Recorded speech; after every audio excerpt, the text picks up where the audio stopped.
여러분 안녕하세요. 여러분들과 함께 신앙의 성숙을 꿈꾸는 박대진 전도사입니다. 네, 어제 토요일이었죠? 작은 선물을 가지고 여러분들을 찾아가서 만나고 왔었는데요.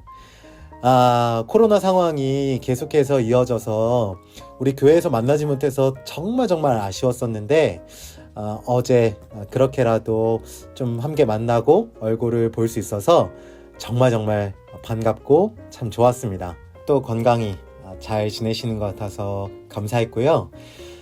제가 드렸던 작은 선물 중에 요런 책, 요 녹색 책이 하나 있었잖아요. 이건 뭐냐면 우리 성경책 중에 구약 성경에서 잠언이라는 부분을 따로 떼어서 이렇게 만든 책인데 일명 지혜의 책이라고 불리기도 합니다. 지혜로워지시고 싶은 분들, 또 내면이 더 아름다워지고 싶은 분들은 꼭 읽으셔야 하는 강력 추천 필독서니까 우리 함께 읽었으면 좋겠고요. 여러분들을 비롯해서 저와 선생님들까지 우리 모두가 함께 참여하는 청소년부 잠언 묵상 프로젝트라는 점 기억해 주시고요. 2월 17일 수요일서부터 3월 31일 수요일까지 하루 한 장씩 읽어나간다는 점 여러분 기억해 주세요. 잠언 묵상을 통해서 우리가 더 지혜로워지고 더 아름다워지고 하나님께 한 발짝 더 다가가는 저와 여러분 될 수 있기를 진심으로 바라고 소망합니다. 일요일에 푸는 수요 퀴즈 시간입니다. 지난주 문제, 제가 설명해 드렸던 바울이 유명한 이유가 아닌 것은 정답 4번 편지였습니다. 제가 1월 말이라서 수요 퀴즈 참여해 주신 모든 분들께 선물 보내드렸는데 잘 받으셨죠? 혹시 못 받으신 분 계시면 연락해 주시길 바라겠고요. 이번 주 문제 드리겠습니다. 대진 전도사가 설명한 베드로의 특징이 아닌 것은 무엇일까요? 1번 머리가 나빴다. 2번 부캐가 여럿이다. 3번 물 위를 걸었다. 4번 용감한 사람이다. 5번 배신의 아이콘이기도 했다. 정답을 아시는 분은 오늘까지 저에게 카톡 또는 문자로 정답 보내주시면 되겠습니다.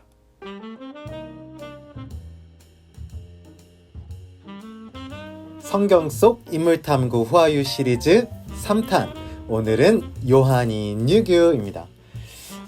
여러분, 학교 친구들 중에 요한이라는 이름을 가진 친구들 혹시 보신 적 있나요?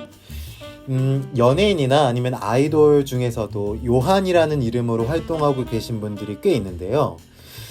10중 8구 사람 이름에 요한이 있다 한다면 바로 성경 속 인물인 요한에서 따온 이름일 겁니다. 그러니까 크리스찬 부모님들이 자기 자녀들에게 요한처럼 살아가라고 그렇게 이름을 붙여준 걸 텐데요. 그렇다면 과연 요한이 어떤 사람이길래 이름에까지 붙여지게 된 걸까요? 지금 함께 바로 알아가 보겠습니다. 우선 요한이라는 이름을 가진 사람이 2명 있는데요. 성경을 읽으실 때 이 두 사람을 헷갈리거나 아니면 똑같은 사람이라고 오해하실 수 있으니까 여러분 잘 보시길 바랄게요. 이 두 사람을 구분하기 위해서 요한이라는 이름 앞에 각각 별명을 붙여줬는데요. 우리 첫 번째로 함께 알아볼 요한은 바로 세례 요한입니다. 이 사람은 좀 특이한 사람이에요. 뭐 이상하다고 해야 되나? 그러니까 일단 이 사람이 태어나기는 금수저로 태어났어요. 그런데 이 금수저를 땅바닥에 팽개치고 아무것도 없는 광야에서 살았습니다. 그리고 옷은 누더기 같은 낙타털 옷을 입고 밥은 메뚜기만. 아니 여러분, 밥은 오뚜기 아닌가요? 참 이상해. 아무튼 메뚜기를 주로 먹다가 아주 가끔 야생 벌꿀을 먹는, 그러니까 무슨 나는 자연인이다에 나오는 사람들처럼 굉장히 좀 특이한 사람이었어요. 그런데 더 독특한 점은 이 요한이 자기를 찾아오는 사람들한테 무료로 직접 목욕을 시켜줬다는 점입니다. 제가 좀 장난스럽게 얘기하긴 했지만 이게 사실은 좀 깊은 뜻이 있는데요. 그러니까 우리가 더러워진 몸을 목욕으로 씻어내듯이 우리 마음에 있는 더러운 죄들을 하나님 앞에서 씻어낸다는 일종의 상징적인 행동으로 사람들을 목욕시켜 준 거죠. 이거를 조금 더 고급진 말로 하자면 바로 세례가 됩니다. 그래서 이 요한을 세례 요한이라고 부르는 거고요. 두 번째 요한은 예수님의 12제자 중 한 사람인 사도 요한, 즉 제자 요한인데요. 이 요한은 베드로처럼 어부였다가 예수님의 부르심을 받고 제자가 되었었던 사람인데, 성경에 보면 예수님의 사랑을 받는 제자였다라는 구절이 있기도 합니다. 제 생각에는 바로 이 점 때문에 크리스찬 부모님들이 자신의 자녀들의 이름을 요한으로 짓지 않았나, 이런 생각이 들기도 하는데요.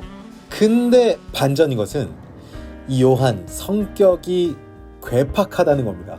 어느 정도였었냐면 예수님이 어떤 동네를 들어가시려고 했었는데 마을 주민들이 예수님이 싫다고 오지 말라고 막 반대하니까 이 요한이 화가 나가지고 하늘에서 불을 소환해서 저 마을을 불태워버리자고 막 난리쳤었던, 그만큼 괴팍하고 다혈질이었던 사람이 요한입니다. 그러니까 여러분, 요한이란 이름을 가진 사람 잘못 건드리면 안 되겠죠? 사고뭉치 천방지축 천둥의 아들 요한.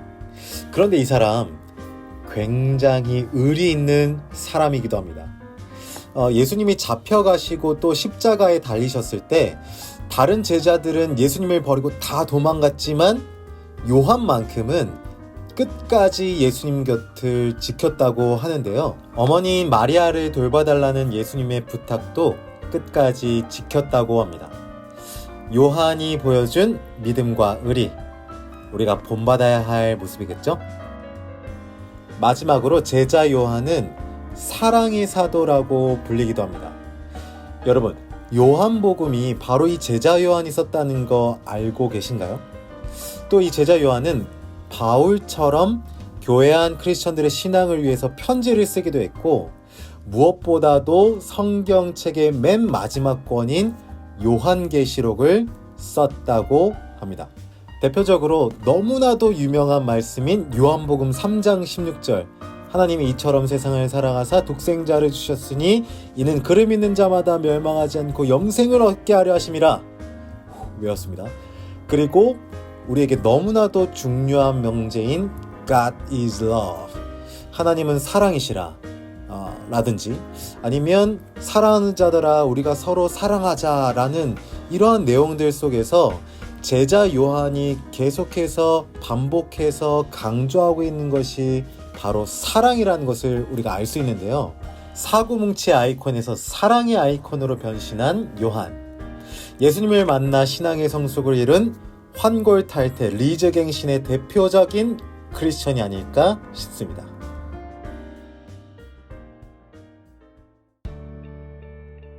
자, 결론입니다. 성경 속 인물 탐구 후아유 시리즈, 우리 지금까지 총 3명의 크리스찬을 만나봤는데요. 대머리지만 괜찮아, 약할 때 강함을 경험했던 열정적인 신앙의 바울, 또 예수님과 함께 물 위를 걸었었던 유일한 사람, 변화의 아이콘 베드로, 사고뭉치에서 사랑의 사도가 된 제자 요한까지 성경 속 크리스찬들의 이야기를 함께 살펴봤습니다. 이 세 사람의 공통점이 있다면 모두 예수님을 만났고 또 그 만남 속에서 신앙의 변화와 성장을 이뤘다는 건데요. 우리도 바울처럼 또 베드로와 요한처럼 예수님을 만나고 신앙의 성장과 성숙을 이루자고 이야기했었죠. 그런데 그러려면 우리가 준비해야 할 마음가짐이 있습니다. 그게 뭐냐면 첫 번째로 믿음입니다.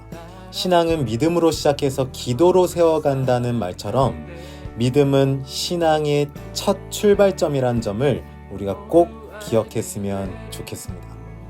다음으로는 소망인데요. 소망은 기다리고 바라는 마음이라고 해도 괜찮을까요? 바울이나 베드로, 요한은 예수님을 만났지만 그 만남과 동시에 바로 변하고 성장하고 성숙한 것은 결코 아닙니다. 예수님과의 만남 속에서 배우고 또 때로는 넘어지고 실수하고 깨지는 그 과정이 있었는데요. 소망이란 것은 그 과정을 이겨내는 힘, 우리의 신앙의 첫 출발점인 그 믿음을 유지하고 붙드는 원동력이라고 할 수 있습니다. 저와 여러분 모두가 이 믿음과 소망 안에서 크신 하나님의 사랑을 만날 수 있기를 진심으로 바랍니다. 이 믿음과 소망 안에서 예수님을 만나고 신앙의 변화와 성장과 성숙을 이루는 한 주간의 삶이 되시기를 진심으로 바라고 소망하고 기도합니다.